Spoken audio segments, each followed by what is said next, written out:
दोस्तों, महावीर हनुमान जी के बारे में तो आप बहुत कुछ जानते होंगे। यानी वो कितने बलशाली है और कितने बुद्धिमान भी है। उनके शक्ति से तो आप बहुत परिचित हैं। यानी जब भी हमको डर लगता है तो सबसे पहले हम महावीर हनुमान जी का नाम लेते हैं, क्योंकि इनके पास वो सारा शक्तियाँ हैं जिसको वो इस्तेमाल करके हम सबको सभी प्रकार विपत्ति से हमारी रक्षा करते हैं। लेकिन आज के इस वीडियो में मैं आपको एक ऐसी बात बताऊंगा हनुमान जी के बारे में जिसको जानना हर एक इंसान के लिए बहुत ही जरूरी है। क्योंकि आप में से ज्यादातर लोगों को शायद ये बात पता नहीं होगा कि जिस हनुमान जी के बारे में हम बात कर रहे हैं कि वो सबसे बलशाली है और सबसे बुद्धिमान भी है, जो कि बिल्कुल सच है। लेकिन उनके जीवन में भी एक ऐसा क्षण आया था जहाँ उनके पास से सारा शक्ति चला गया था, जहाँ उनको कुछ भी समझ नहीं आ रहा था कि अभी मैं क्या करूँ। तो उस वक्त परमेश्वर भगवान शिव जी ने जो सीख दी थी हनुमान जी को, तो उस सीख को जानना हर एक इंसान के लिए बहुत ही जरूरी है, जो आपका जिंदगी के हर वक्त में मुसीबत से सामना करके पूरी साहस से आगे चलना सिखाएगा। तो वही चीज जानेंगे हम आज की इस वीडियो में। तो उससे पहले अगर आपको इस वीडियो से कुछ भी सीखने को मिलता है तो आप इस वीडियो को लाइक जरूर कर देना और इस चैनल को सब्सक्राइब भी कर देना,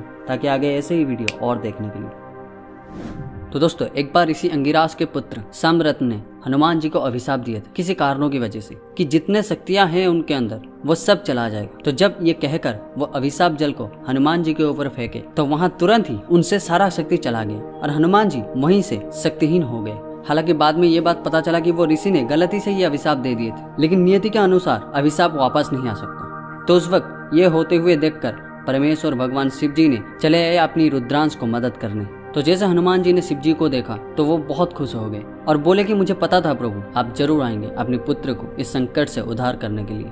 लेकिन प्रभु, मैं समझ नहीं पा रहा हूँ कि मेरे साथ क्या हो रहा है और क्यों मुझे शक्तिहीन महसूस हो रहा है। तो शिव जी ने बोले, हाँ पुत्र, तुम्हारा शक्ति तुमसे चला गया है और मैं आज तुमको वो सारा शक्ति वापस लाने में तुम्हारा मदद करूंगा। तो उससे पहले तुमको अपनी मन को स्थिर करना पड़ेगा और अपनी आंतरिक शक्ति को याद करना पड़ेगा। तो हनुमान जी ने बोले कि प्रभु, वो तो ठीक है, लेकिन मैं तो एक बानर हूँ और एक बानर की स्वभाव हमेशा चंचल होता है, तो कैसे मैं अपनी मन को स्थिर कर सकूं।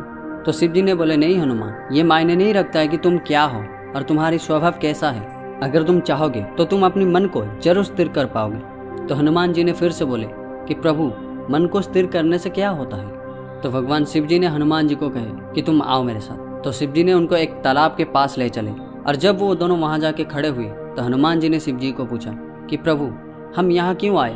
तो उनके बात खत्म होते ही शिव जी ने कहे कि हनुमान, जरा तुम इस जल को देखो और तुमको क्या दिखाई देता है बताओ। तो हनुमान जी ने थोड़ा मुस्कुराहट के साथ बोले कि प्रभु, ये तो बहुत साधारण है, इसमें आपकी और मेरी प्रतिछाया दिखाई दे रही है। तो फिर शिव जी ने बोले कि अब ये पत्थर को लो और इस पत्थर को इस पानी के ऊपर फेंक दो। तो जैसा शिव जी ने बोले तो हनुमान जी वैसे ही किए। तो फिर उन्होंने पूछा कि प्रभु, अब क्या होगा। तो शिव जी ने बोले कि अब तुम उस प्रतिछवि को देखो और मुझे भी दिखाओ।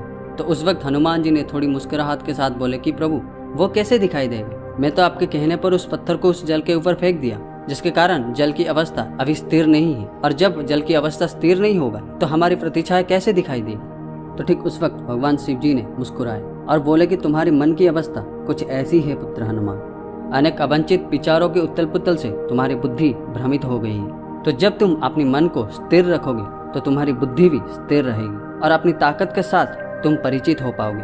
पूर्ण एकाग्रता और अनुशासन के साथ तुम अपने उद्देश्य को प्राप्त करने में कार्यरत रहोगे, जिससे तुम सफलता को बहुत आसानी से हासिल कर पाओगे। तो भगवान शिव जी के ये ज्ञान से हनुमान जी को अपनी सारी शक्तियाँ प्राप्त हो गई और हनुमान जी महाबली हनुमान बन गए। तो कुछ ऐसा ही होता है जब हमसे कुछ शक्तियाँ छीन ली जाती हैं, वो मानसिक शक्तियाँ हो या शारीरिक शक्तियाँ। तो उस वक्त हमारी मन की अवस्था कुछ ऐसी हो जाती है, हम कुछ भी निर्णय नहीं ले पाते हैं, जिससे हम अपनी उद्देश्य को प्राप्त करने से असफल हो जाते हैं। तो अगर उस वक्त हम अपनी मन को स्थिर रख के अपनी क्षमता के ऊपर विश्वास करके अपनी आंतरिक शक्ति को याद करेंगे तो हमको ये एहसास हो जाएगा कि हम क्या कर सकते हैं, हमारा शक्ति क्या है। हम हमारे शक्ति के साथ परिचित हो पाएंगे और जब हम अपनी शक्ति से परिचित हो जाएंगे तो तब हमको हमारा उद्देश्य प्राप्त करने से कोई नहीं रोक पाएगा। हम बहुत आसानी से उस उद्देश्य को प्राप्त कर लेंगे।